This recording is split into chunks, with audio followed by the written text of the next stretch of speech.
আমরা মূলত এখানে দালিলিক প্রমাণ দিয়েছি।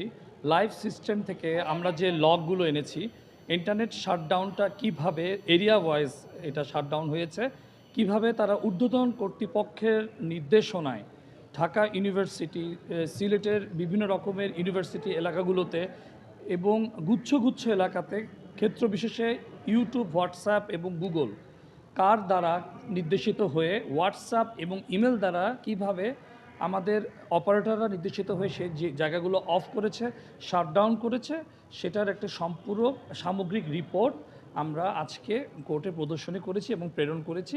এটা একটি দালিলিক প্রমাণ। এছাড়াও এই ইন্টারনেট বন্ধ হওয়ার ক্ষেত্রে যে সকল গ্যাং অফ ফোরের যে সকল সদস্যরা টেলিফোনে কথোপকথন করেছে এবং আমাদের প্রকৃত চিত্র যাতে ইন্টারনেটের চারপাশে ছড়িয়ে না যেতে পারে, এটার যে কথোপকথন ছিল এনটিএমসি থেকে জব্দকৃত ভয়েস, সেগুলো আমরা প্রেরণ করেছি এবং এই ভয়েসগুলো লাইভ সিস্টেম থেকে যে আমরা জব্দ করেছি তার অডিট লগ থেকে শুরু করে সম্পূরক সকল ধরনের তথ্যাদি আমরা আদালতে প্রেরণ করেছি।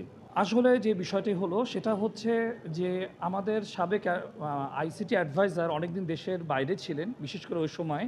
তো সেখানে ওনাদের সমস্ত কনভারসেশনগুলো হয়েছে মূলত অনলাইনে। সে মুঠোফোনগুলো জব্দ আছে এবং ফরেন্সিক রিপোর্টে আমরা তার টেক্সটিং অথবা তার ভয়েস যদি কোনো মেসেজ বা ইনস্ট্রাকশন থেকে থাকে, সেগুলো আমরা পরবর্তীতে তদন্তের পরবর্তী স্টেজে আমরা সেগুলো প্রেরণ করব।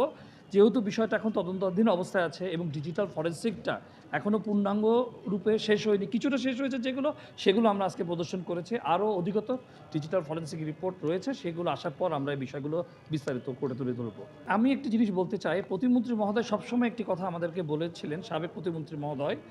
তিনি বলেছিলেন যে অলওয়েজ উনি যে কোনো স্টেপিং আসলে সাবেক প্রধানমন্ত্রী এবং বিশেষ করে ইমিডিয়েটলি ওনাকে রিচ করতে না পারলে পরে আমাদের সাবেক উপদেষ্টা সাথে উনি সবসময় যোগাযোগ করে প্রতিটি স্টেপিং এবং সোশ্যাল মিডিয়া মনিটরিং এবং ব্লগ কন্টেন্ট এইসব বিষয়গুলো উনি বিবৃত দিয়েছেন আমাদের বিভিন্ন জায়গায় জিজ্ঞাসাবাদে।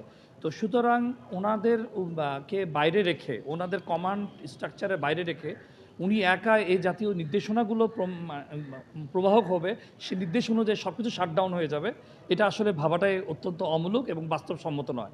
তো সুতরাং আমি যা মনে করি আমাদের যে পর্যন্ত আমাদের তথ্যপত্রে আছে, সে তথ্যপত্রের মাধ্যমে সজীবাদের সাবেক উপদেষ্টা সজীবাদের জয় এবং এই ইন্টারনেট শাটডাউনের ক্ষেত্রে সরকারের যে সদিচ্ছা একদম সুপিরিয়র কমান্ড থেকে শুরু করে সবাই ক্যারি আউট করে হোয়াটসঅ্যাপ এবং ইমেলের মাধ্যমে এবং সেগুলো হ্যাশট্যাগ করে অডিও ভয়েস অডিট লগ সহ আমরা সন্দেহাতীতভাবে প্রমাণিত করতে পারবো তাদের এই ইন্টারনেট শাটডাউন এবং এই হত্যাযজ্ঞের তারা সহায়ক সম্পর্ক ছিলেন। আমরা সেখানে পেয়েছি রবিকে ইমেল করা হয়েছে এবং তাদের একটা বিশেষায়িত হোয়াটসঅ্যাপ গ্রুপ আছে, সেখানে তারা তথ্য প্রদান করেছে এবং সরাসরি নির্দেশনা দিয়েছে এবং বিটিআরসির যে কর্মকর্তা যিনি সামগ্রিক ইন্টারনেট এবং আইএসপি নেটওয়ার্ককে সরাসরি জুলাই 18 তারিখে বিশেষ করে সমস্ত ইন্টারনেট শাটডাউন করার জন্য যে নির্দেশ দিয়েছে, সেই সমস্ত সেলফোন আমরা জব্দ করেছি এবং সেটা ফরেন্সিক হয়েছে এবং ফুট নোটে রাষ্ট্রীয়ভাবে সেটাকে অনুমোদন করা হয়েছে।